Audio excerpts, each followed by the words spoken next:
Good evening, visitors. Welcome to the Australian War Memorial's Last Post ceremony. My name is Sharon Bown, and joining us today from the Australian Army is Sergeant Gemma Osmond. We warmly welcome the family of Private Alexander Roy Norvill, whose story will be told shortly.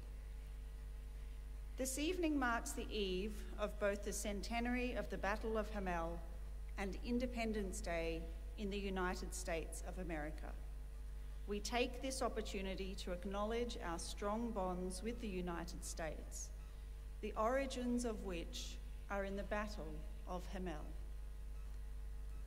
4 companies of the American Expeditionary Force fought alongside the Australian Army in the Battle of Hamel against German positions, which they had captured during the spring offensive of March-April 1918.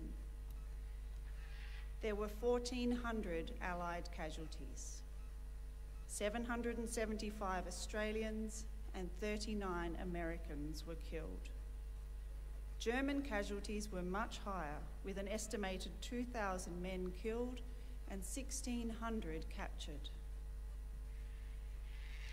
Among those who fell during the battle was Private Richard Ludke of the 33rd Infantry Division, which had trained at Camp Logan in Houston, Texas, before coming to France. During the assault on Hamel, Ludke had left his platoon and was with the Australians when he was struck by a shell and killed instantaneously. His platoon commander reported that he entered the action in great spirits and had no fear for himself. Australian official war correspondent and founder of the memorial, Charles Bean, noted on the 14th of June 1918, "A week ago, 2 of us saw some of the first units of the Great American Army training behind the American front in Lorraine. To anyone who went through the training of our 1st Division in Australia and in Egypt, it was like walking amongst ghosts. The same great heavily built bodies, the same clean-shaven, keen, independent faces, the same almost over-seriousness in training for the great events which were still beyond their experience. One knows for certain that these young Americans will be equal to any officers of the Army in the world." We hold our relationship with our American allies in great esteem, and this evening we are honoured to acknowledge Mr. James Caruso, United States Charge d'Affaires, His Excellency Christopher Penneau, French Ambassador to Australia, Senator Linda Reynolds on behalf of the Foreign Minister of Australia, Mr. Michael Bennett on behalf of the family of General Sir John Monash, and Kerry Stokes, Chairman of the Council of the Australian War Memorial, and Mrs. Christine Simpson Stokes. We also welcome members of the Defence Cooperation Scholarship Program who are in attendance this evening. We welcome the veterans who have served, those that are still serving, and the families that love and support them. We acknowledge the members of RSL and Services Clubs Association, RSL Victoria and RSL Queensland, who are watching the broadcast of this ceremony across Australia. During the ceremony, wreaths will be laid at the base of the Pool of Reflection by family, visitors and students on behalf of the following schools: from New South Wales, St Joseph's High School Regional Campus, Port Macquarie, and Melville Primary School. I invite you to please stand and join in singing the National Anthem.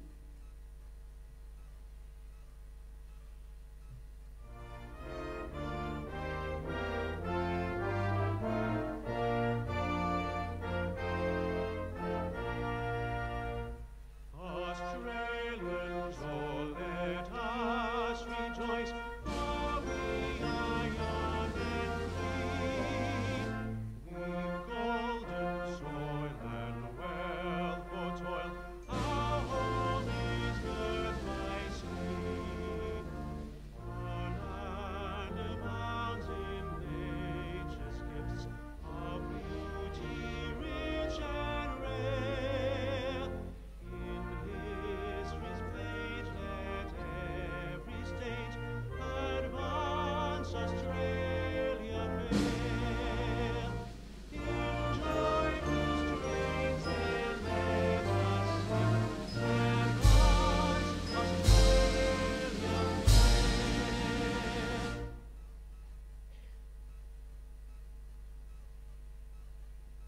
Boys and girls, please be seated.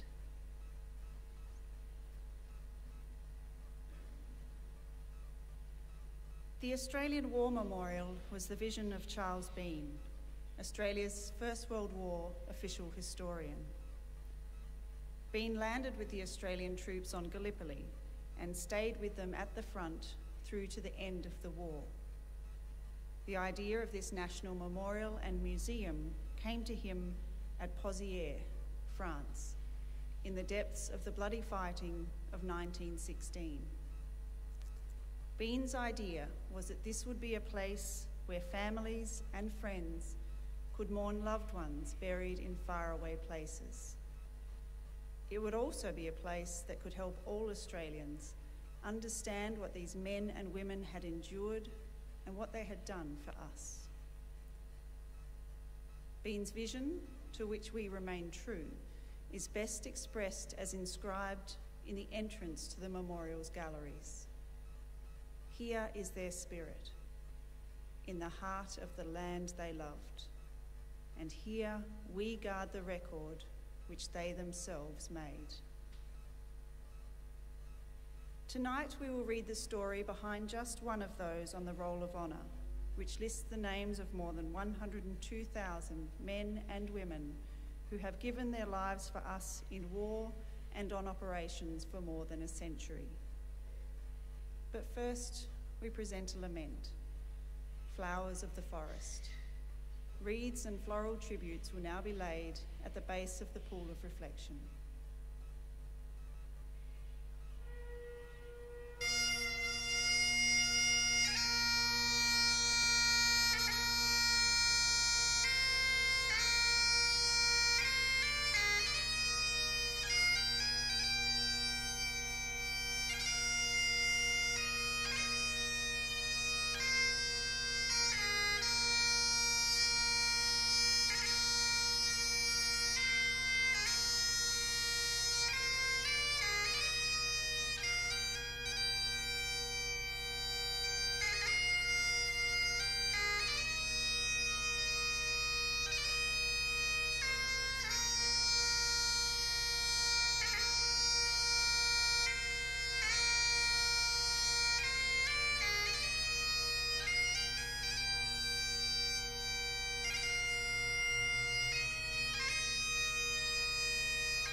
Today we remember and pay tribute to Private Alexander Roy Norvill. Alexander Norvill was born on the 14th of October 1893, one of 8 children of Joseph and Elizabeth Norvill of Tevin, near Ballina in New South Wales. Known to friends and family by his middle name Roy, he attended Ballina Primary School before moving to the Tweed area in northern New South Wales, where he worked as a dairy farmer with his father and brothers. He was also a member of the Tweed Heads Rifle Club. In September 1915, he travelled to Brisbane to enlist in the Australian Imperial Force. After several months of training at Vidgen's Paddock Camp, he left Australia with a reinforcement group for the 25th Battalion in March 1916. Instead of proceeding to the training camp in Egypt or England, Norvill went straight to the Western Front, where he met up with the 25th Battalion on the Somme at Pozières in August 1916. Just hours after joining his unit, he received a gunshot wound to the head, which necessitated his evacuation to England. He rejoined the 25th Battalion in 1917, where he helped follow up on the German withdrawal to the Hindenburg Line defences some 40 kilometres away. He was wounded for a second time in May 1917, when the 25th Battalion played a supporting role in the Second Battle of Bullecourt. Wounded in the legs, Norvill was again evacuated to England, where he spent several months recovering before embarking for France again in November 1917.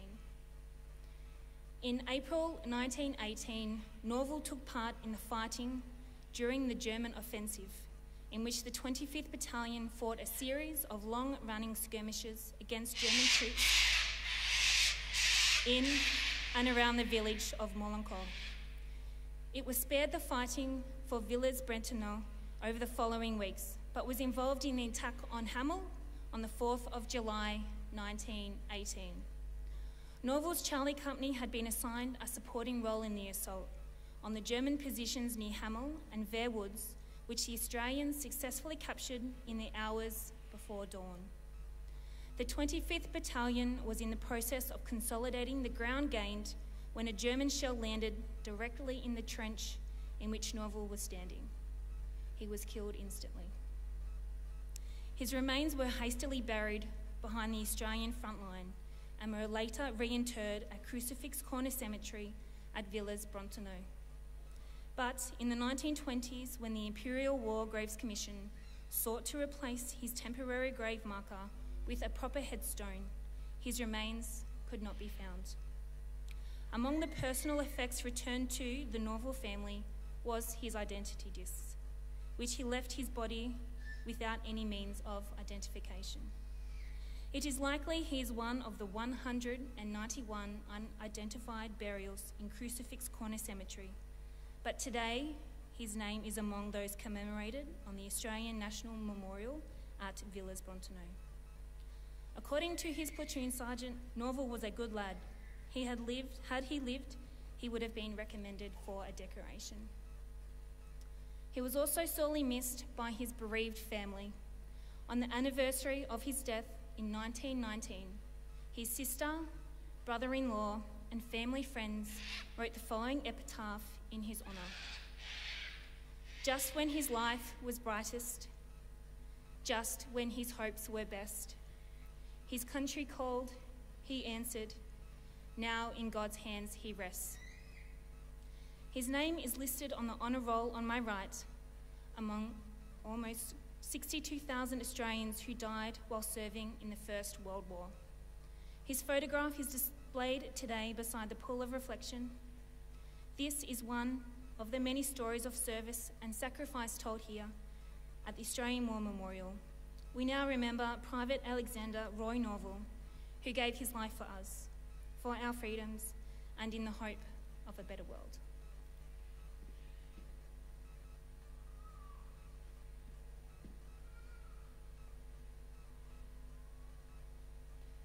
Please stand for the reading of the ode and the sounding of the last post.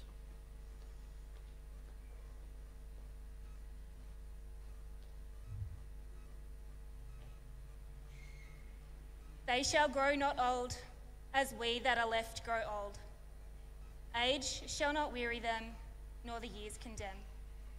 At the going down of the sun and in the morning, we will remember them.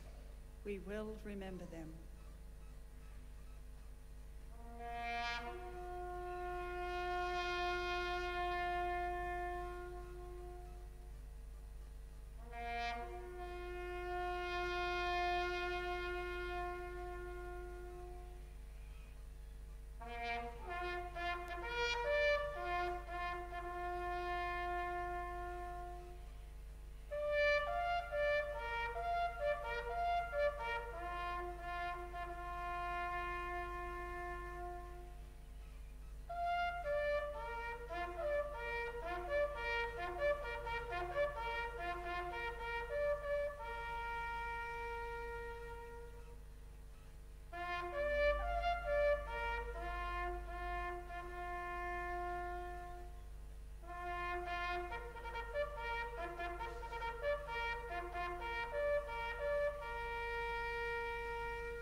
Lest we forget.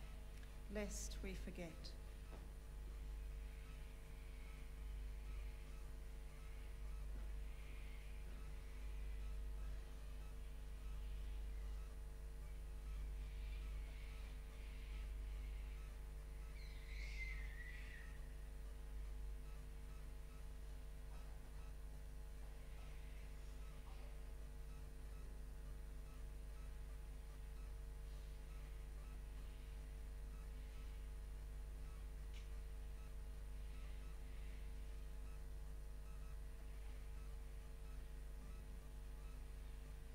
We leave you this evening with the words of the memorial's founder, Charles Bean.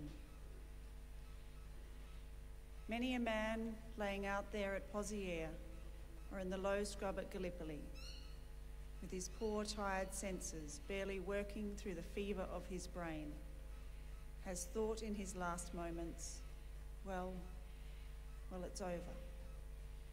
But in Australia, they will be proud of this. Ladies and gentlemen, girls and boys, that concludes the last post ceremony. We thank you all for visiting the Australian War Memorial, and we wish you all a very good evening. Thank you.